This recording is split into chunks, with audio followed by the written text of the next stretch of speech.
آج ہم unit number 1908 کا پوائنٹ نمبر 1 پڑھتے ہیں، اور اس کا پوائنٹ نمبر 1 ہے دین اسلام آفاقی دین۔ اللہ تعالیٰ نے آخری اور مکمل دین ہونے کے اعتبار سے اسلام کے دامن میں ایسی ہمگیریت اور جامعیت رکھ دی ہے کہ جو کہ قیامت تک کے لوگوں کی رہنمائی کر سکتا ہے۔ یہ دین کسی خاص عہد، تہذیب، علاقے یا قوم کے لیے ہے، اور نہ ہی اس کی تعلیمات ان میں سے کسی ایک کی ضرورت پر مقتصر ہے۔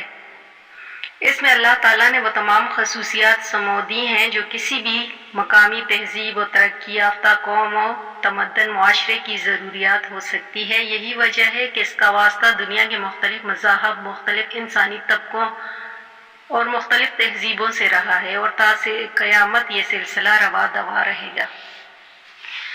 پھر اس کا پوائنٹ 1 بائی 1، اسلامی فکر کے تسلسل کے لیے امت کی ذمہ داریاں۔ ماحول کا مقابلہ کرنے، مقام و زمان کی تبدیلیوں سے عہد برا ہونے اور ان تغیرات و انقلابات میں ثابت قدم رہنے اور ہر کشمکش کو کامیابی سے ہمکنار کرنے کے لیے اللہ تعالیٰ نے امت مسلمہ پر 2 طرح کے فرائض عائد فرمائے۔ ایک یہ کہ اللہ تعالیٰ نے جناب رسول صلی اللہ علیہ وآلہ وسلم کو ایسی کامل، مکمل اور زندہ تعلیمات عطا فرمائی جو ہر کشمکش اور تبدیلی کا بآسانی مقابلہ کر سکتی ہیں، اور ان میں ہر زمانے کے مسائل و مشکلات کو حل کرنے کی پوری صلاحیت موجود ہے۔ آپ صلی اللہ علیہ وآلہ وسلم کا اسوہ حسنہ ہر فرد ہر دور کے لیے ہی کسی نازک وقت پر جب امت مسلمہ کسی مشکل سے دوچار ہوئی، آپ کی سیرت طیبہ اور آپ کی فیض یافتہ افراد ہی کام آئے۔ دوسرا یہ کہ اللہ تعالیٰ نے اس کا ذمہ لیا ہے کہ وہ اس دن کو ہر دور میں ایسے زندہ اشخاص عطا فرماتا ہے جو ان تعلیمات کو زندگی میں منتقل کرتے رہتے ہیں اور انفرادی یا اجتماعی سطح پر اس دین کو تازہ اور اس امت کو سرگرم عمل رکھیں گے۔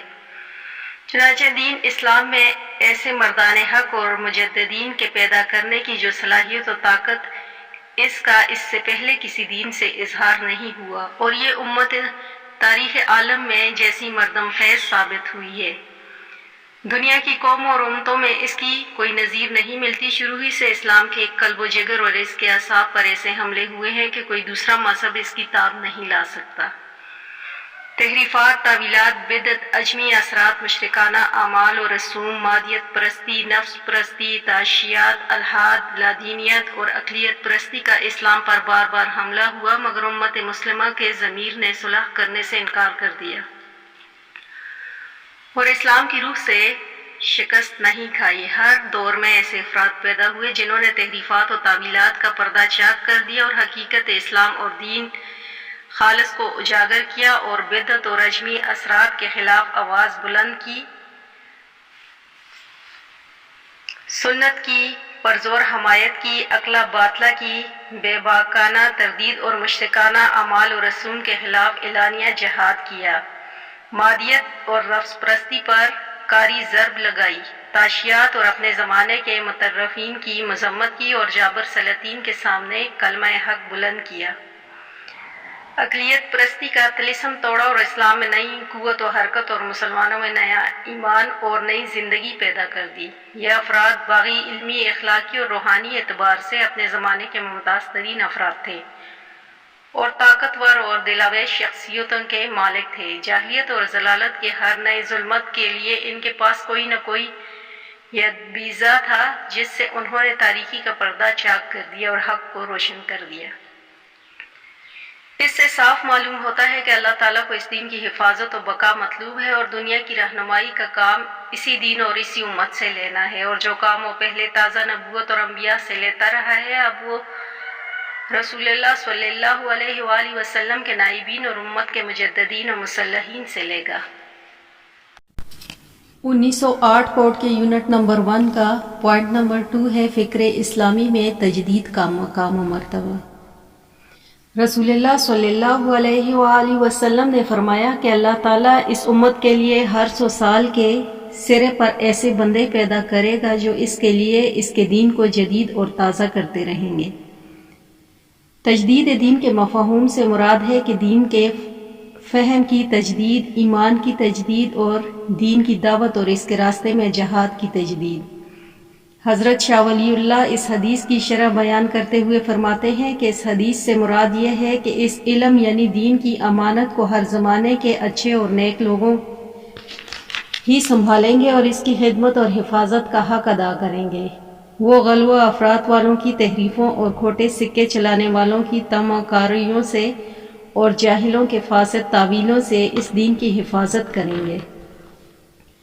ہر دور میں ایسے حالات پیش نظر فطرت کی پکار پر لبیک کہتے ہوئے اہل علم اور صاحب فکر و بصیرت میدان عمل میں آتے رہے، جنہوں نے زمانے کے تند و تیز ہواؤں کا مقابلہ کرتے ہوئے اپنے علم و فکر کے چراغ کو جلا کر ملت بیضا کے شیرازہ بندی کی۔ ہر عصری چیلنج کے وقت علم و تحقیق کو جمود و تعطل کے تنگ و تاریک خانوں سے نکال کر اسے عصر رواں کے ساتھ متعارف کروایا۔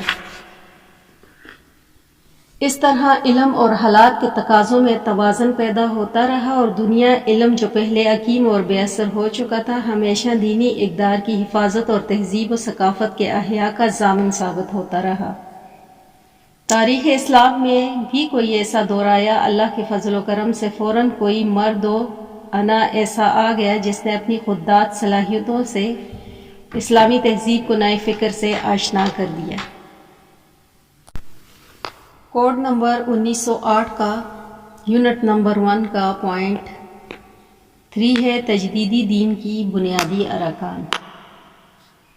عصر حاضر میں تجدید دین کا کام 3 چیزوں پر مشتمل ہے۔ انہیں تجدید دین کے بنیادی ارکان کا نام بھی دیا جا سکتا ہے۔ نمبر 1، ایسا گروہ تشکیل دینا جو چوٹی کی باصلاحیت افراد پر مشتمل ہو، جو موجودہ معاشرے کی پوری طرح بغیر کسی جھجک و تذبذب کے اسلامی خطوط پر رہنمائی کر سکے، مسلمانوں کے امراض کا خود اسلام کے دواخانے سے علاج کرا سکے، اجتہاد کا اس کے شروط اور ضابطوں کی روشنی میں تجدید کر سکے، ایسے مجتہدین تیار کر سکے جو قدیم رائے کے تعصب اور نئی سوچ کے غلاموں سے آزاد ہو کر نصوص جزیہ اور شریعت کے کلی مقاصد کے درمیان موافقت پیدا کرنے پر قادر ہو۔ ایسا گروہ جو ماضی سے فائدہ اٹھائے، حال پر نظر رکھے اور مستقبل کے بارے میں صحیح رہنمائی کر سکے۔ اس گروہ کے افراد کے اندر ٹھوس ایمان، گہری سوچ اور اتحاد و اتفاق بدرجہ اتم موجود ہوں۔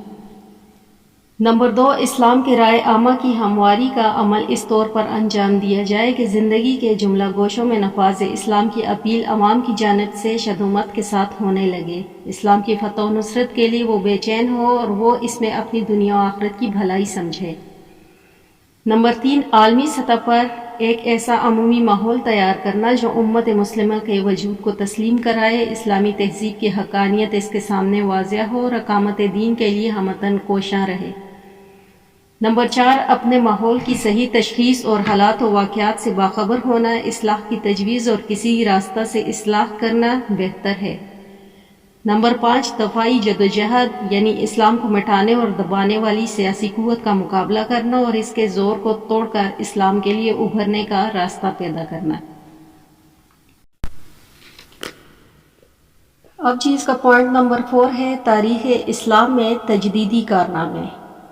کوئی بھی مذہب اس وقت تک زندہ نہیں رہ سکتا، ان خصوصیات کو زیادہ دنوں تک برقرار نہیں رکھ سکتا اور بدلتی ہوئی زندگی پر اثر انداز نہیں ہو سکتا جب تک کہ اس میں وقتاً فوقتاً ایسے اشخاص نہ پیدا ہوتے رہیں جو اپنے غیر معمولی یقین، روحانیت، بے غرضی و ایثار اور دماغی یا قلبی صلاحیتوں سے اس کے تن مردہ میں زندگی کی نئی روح نہ پھونک دیں اور اس کے ماننے والوں میں نیا اعتماد اور جوش اور قوت عمل پیدا نہ ہو جائے۔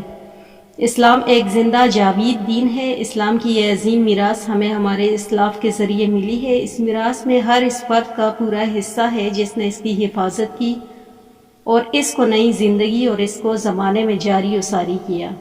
ان مجددین میں سے چند کا ذکر کیا جا رہا ہے۔ 4.1 ہے حضرت عمر بن عبدالعزیز رحمۃ اللہ علیہ۔ اسلام کے سب سے پہلے مجدد حضرت عمر عبدالعزیز تھے۔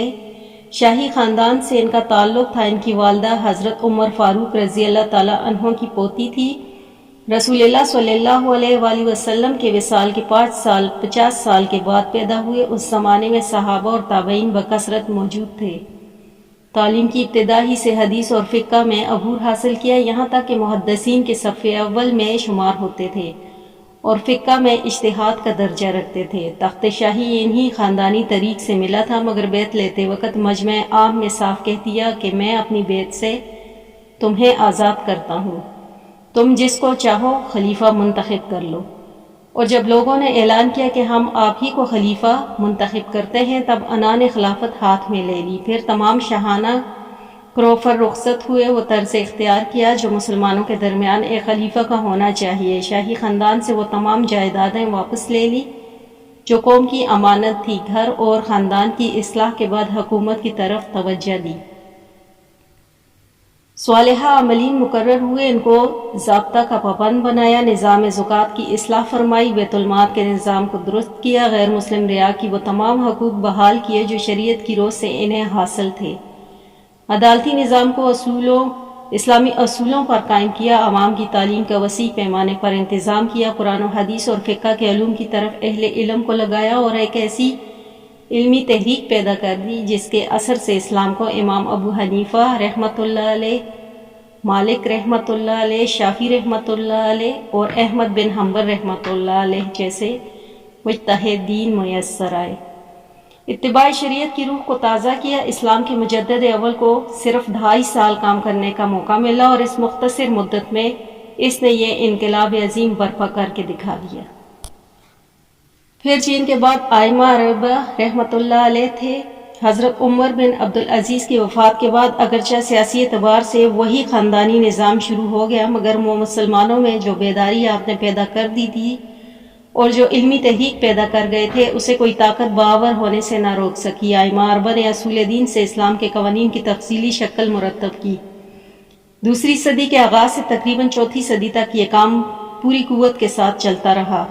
اس دوران کے مجددین میں یہ چاروں ائمہ یعنی امام ابو حنیفہ رحمۃ اللہ علیہ، مالک رحمۃ اللہ علیہ، شافعی رحمۃ اللہ علیہ، امام احمد بن حنبل رحمۃ اللہ علیہ اس اعتبار سے منفرد ہیں کہ انہوں نے اپنی گہری بصیرت اور غیر معمولی ذکاء و ذہانت سے ایسے مذاہب و فکر پیدا کیے جن کی زبردست طاقت 7-8 صدیوں تک مجتہدین پیدا کرتی رہی۔